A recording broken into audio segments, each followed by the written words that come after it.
This is the new Mercedes GLA, and it's the baby of the Mercedes SUV range. It's essentially an A-Class that's a little bit bigger and more practical and gives you a higher driving position for a better view out, and it's an alternative to a BMW X1 or an Audi Q3. And in this video, I'm going to see if it's any good.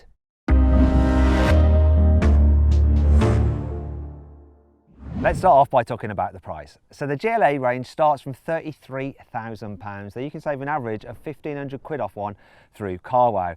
This is the higher up the range GLA 220D with the all-wheel drive system in the Premium Plus trim, so it's quite a bit more expensive. Actually, the list price of this car is £43,500, but I've plugged the details of this very car into carwow and got an offer back for £41,500, so that's a saving of £2,000. And if you click on the pop-out banner up there, you can go to carwow to see how much money you can save on a new car.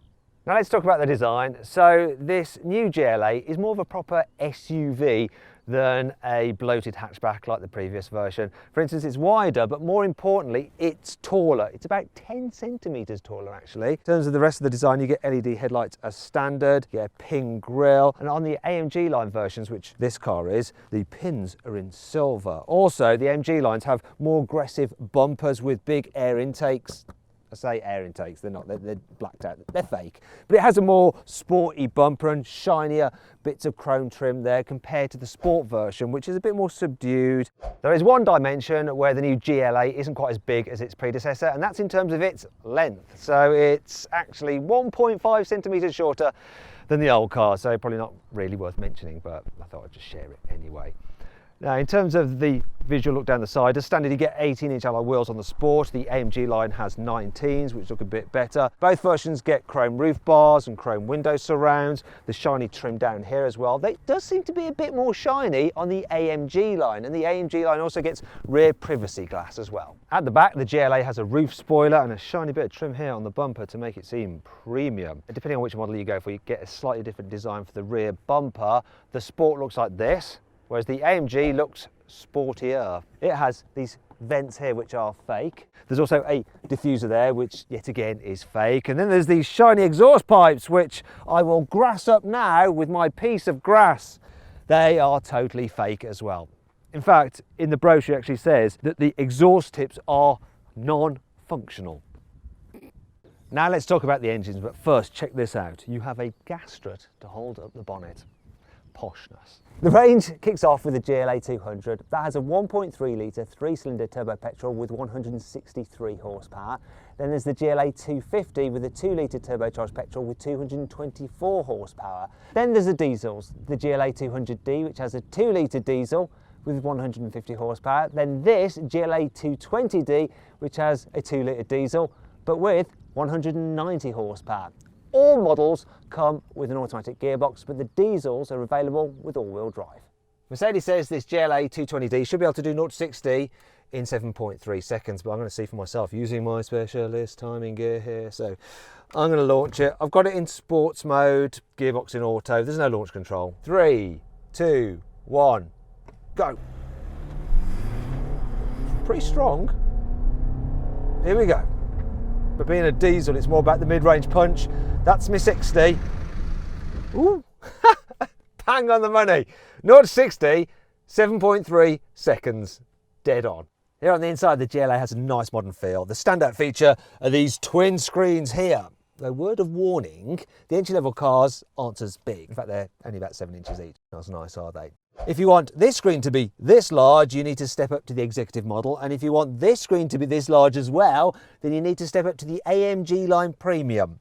Also, the AMG line gets a sportier steering wheel with a flat bottom, soft nappa leather, shiny metal bits here, and metal gear sectors, which do feel very nice. The AMG line also gets sport seats rather than the normal comfort seats of the sports model. It's all confusing, isn't it? Anyway, they also get red stitching here and up here on the doors. And finally, this bit of trim here and here has a carbon fibre effect. I say effect because it's not real carbon fibre. The overall quality in here is very nice. Very squidgy dash. It's all soft around here and feels nice. The bits that you actually touch, very, very good. They're bits lower down, like here, scratchy and cheap, and down here, quite scratchy and cheap. Also, this bank of buttons, look, it kind of wobbles a little bit, and I don't like the way they don't fully line up. It sort of does my OCD in. The layout generally though is very good. So you've got your controls for the infotainment system here and on the steering wheel. The climate's all there in one bank. I do like the design of these vents. They're turbine style. Another thing I really like about Mercedes cars is the way they have the controls for the seats on the door rather than on the seat. So it's actually easier to operate. And these particular seats, look, you can even extend the base out like that, which is good. Another thing I really like is how they have the gear selector just here on the steering column rather than down here, because that's just much easier to operate while you're manoeuvring. Why don't more manufacturers do that? In fact, the driving position in this car is really good. You actually sit 14 centimetres higher than in the A class. And it's easy to get I automatically went down there for the switches. You can get an ideal driving position whether you're small, because you can jack the seat up quite a way, or large, because it will go down quite a way as well if you want it like that. And there's plenty of adjustment. Look at this in the steering wheel. That is quite a lot actually. So whether you're big or small, you'll be able to get comfy here in the GLA. Even though this new GLA is ever so slightly shorter than the old one, the distance between the front wheels and the rear wheels is actually greater. As a result, you have more room here in the back. Mercedes says there's 11 centimetres more knee room, and yes, I can vouch that knee room is good. I also like the fact that the front seats are sort of on stilts to give the driver and front passenger that SUV tall driving experience, but it does mean here in the back you can slide your feet underneath them to really stretch out. That's good. Headroom, that's pretty decent as well. Now this glass roof does eat into the headroom, but if you don't have that fitted, there will be more. I think even with that fitted, people around 6 foot should be okay for headroom here in the back. If you need to carry 3 at once. There is this hump in the floor and the central seat is quite firm, but the footwells are large, so there's plenty of room for everyone's feet, and headroom here in the middle is okay as well. And the body's wide enough to accommodate 3 adults across this rear bench. You won't want to go too far, but it is doable. There is one thing that is slightly annoying if you're a small child. Like small kids won't like the fact that this window ledge is quite high, so it might be a bit hard for them to peer out, though they'll probably just be on their iPad or tablet or whatever anyway, won't they? Now you can get this car with rear seats that slide forward and have an adjustable backrest, so you can make it more upright. Not because you want to torture your rear passengers, it's to increase the boot size, which is something you might want to do. You see the boot, it's not exactly the biggest. The capacity is 435 litres. Now a BMW X1's capacity is 505 litres and an Audi Q3's is 530 litres, so it's quite a bit down on those. So it is feature packed. For instance, you get that electric tailgate as standard, and look, it won't hurt your head too much if it closes on you. And you've got things like nets here, you've got 12-volt socket here. There's various tethering points to tie things down if you need to, another strap here.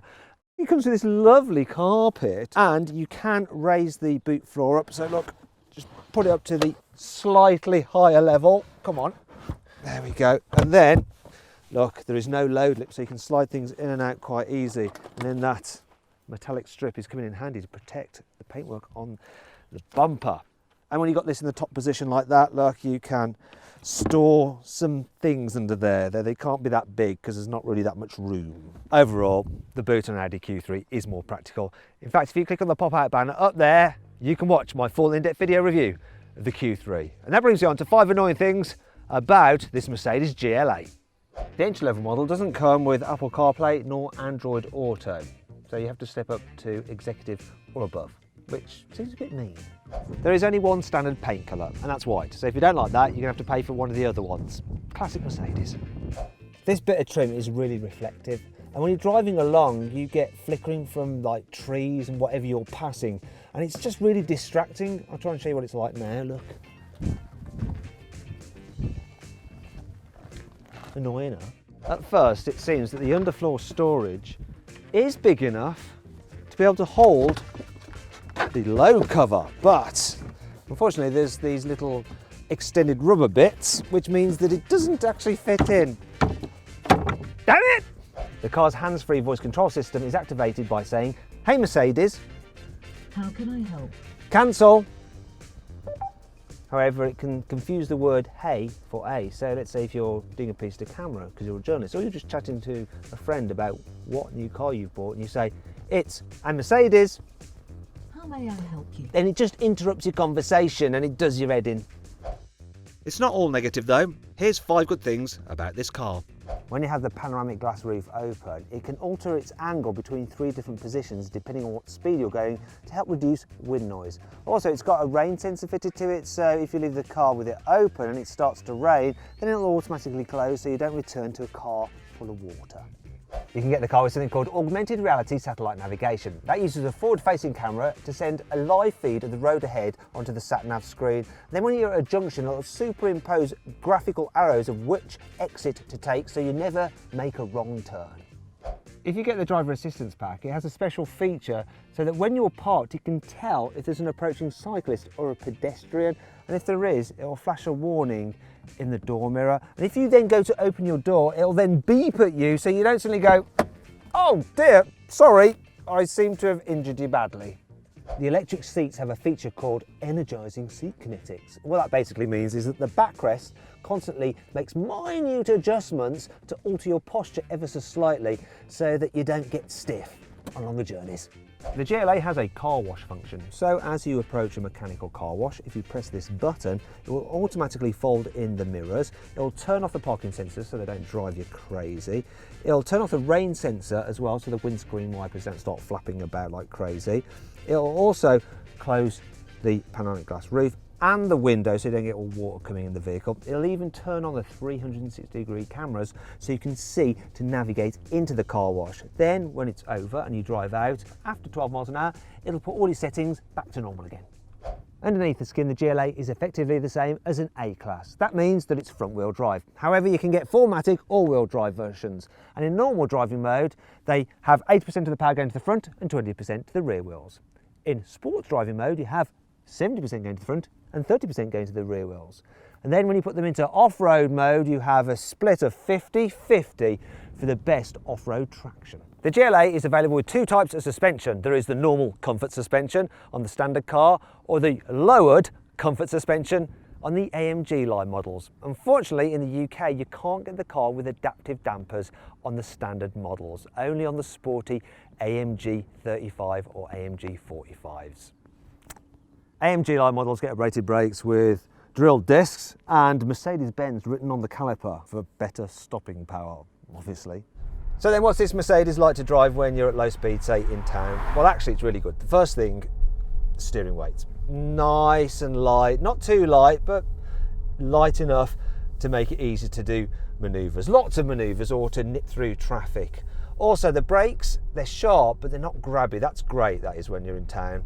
The turning circle's all right. It's about the same as the BMW X1. Bit better than an Audi Q3, so you can do U-turns without having to worry about having to do too many 3-point turns. So it's great for going around many roundabouts and stuff like that. It's all very good. The automatic gearbox is good when you're moving along, though when you're pulling away it can be a little bit jerky just with those low manoeuvring speeds, but it's not too bad at all. It's actually a really nice car to just poodle around in. The suspension really helps. Mercedes has got the suspension on this car spot on. It's really good over bumps. You hardly notice them. It is a bit of a shame that you can't get the optional adaptive dampers, but to tell you the truth, you don't need them because it's comfortable enough anyway. Impressed. Okay, now let's see what this car's like when you're going at high speed, say on the motorway. So I'm at 40 miles an hour, just cruising along, and let's say I just want to accelerate up to motorway speed, so I'm going to floor it now. Gearbox kick down, okay, wasn't the sharpest. Now we're going, and this diesel does have good mid-range punch. That's 70 right there, quite easy. And at speed, it's quiet. You don't get too much wind noise, not too much tyre noise. It is relaxing. I could do quite a few miles in this car. As for the economy, it's averaging 45 miles per gallon. I'll take that. The final question is, what's this car like when you want to have some fun? Is it agile? Is it nimble? Is it involving, if you want that sort of thing? Well, let's start off with the gearbox. So I'm actually going to use it in manual mode now, and there is a slight delay between pulling the paddle and it changing gears. So I'm going to change up now. So pull, change, pull, change. Same on the way down, pull, change, pull, change. In fact, it's a bit quicker on the way down. You wouldn't expect that, you'd think it'd be the other way around. In terms of the steering, it's precise. The car doesn't lean too much when you go through the corners. It's no sports car, but it's just more sensible and secure. It's what you'd expect from a Mercedes. Would I say it was fun? No, I wouldn't say it was fun. It's more adequate. Really, if you want a small SUV that is sporty to drive, you're probably going to want a BMW X2. In fact, if you click on the pop-out banner up there, you can watch my full in-depth video review of that car. Now let's talk about the car's technology. So the infotainment system is really very good. The screens are super bright and you can control it by using the touch screen. You can use this pad down here, the shortcut buttons, the buttons on the steering wheel, and voice commands by going, "Hey Mercedes, How may I help you? take me to London." Here is what I found. Where do you want to go? I will go to London. I will show you the way. Oh, will you now? Yeah, so very easy to swipe through the different menus. The system can also learn your preferences over time, so it will recognise which radio stations you listen to on the way home from work and make sure they're selected.